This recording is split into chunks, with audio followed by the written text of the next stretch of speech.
think a really nice division here in the lightweight crossbred steers, and I think there's some good steers that definitely surface to the top end of this class. And there's some differences here in the top end, but what came at me and what I used in them classes is what hit me the hardest as being the best winner, the most complete winner, the most fault-free in my mind, and I think there's several that obviously stood a little lower in class. It could have stood a little higher if there's just some minor things changing about them. I think I'll go through and talk each one of these again, and just because it's pretty close. I think there's several really good steers, and there's a couple different types of steers out here as well. Camp that come out of the first class, this puts together a really, really good look from the side. Boy, you can tell he's got some shape from every angle you look at him. And he's really up-headed, really alert through that front end. They got his hair working right. Probably one of the airier ones we've seen yet today, but still true in his shape and true in his kind.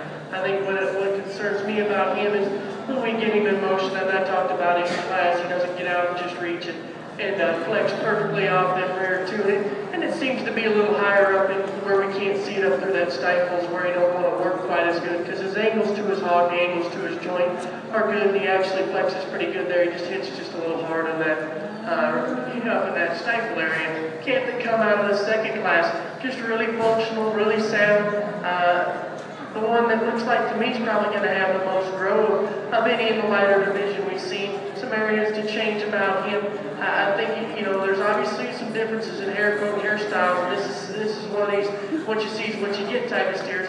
I'd like to clean him up or freshen him up just a little bit and tighten his throw latch up just a bit from that aspect. And I think from a market steer standpoint, a future standpoint, well, that calf's going to just keep getting better in terms of quality, in terms of muscle and shape. The red steer that came out of that third class was kind of a tough top pair, really, really stout, super stout. Gets out and handles himself on the move. Area I'd like to change about him as you study him up through his front end, maybe lengthen him out or freshen him up through that head and neck, and I think that would really balance that calf up extremely well. And the calf that came out of the last class, still a really tough pair there as well. But the calf in that class that got out and reached is really, really sound. And like I mentioned in class, you'd like to change maybe the way he's missing some hair on the backside of his knee, and that don't help him because he angled to his shoulders good, and I think a really sound and functional calf. But as you can tell, there's 4 steers here that all are really, really high quality.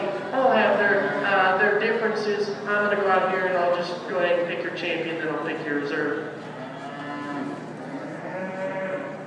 Back over here in the maintainer ring, the young ladies heifer that comes out of the first class, certainly a nice representative from that age division. Heifer that's got some depth, got some soundness, certainly got some usefulness as a project on down the road for the young lady. Young man in the red shirt here, really an attractive heifer, really bold sprung. A heifer that has an amazing amount of shape for being as sound as she is. When you study her from behind, yeah, she gets outside of her track just a hair, but she's so good at her pasture and down at the ground. I love this heifer's rib shape. She's got a tremendous amount of shape, but she still looks very feminine to me. Still has a nice brood count look.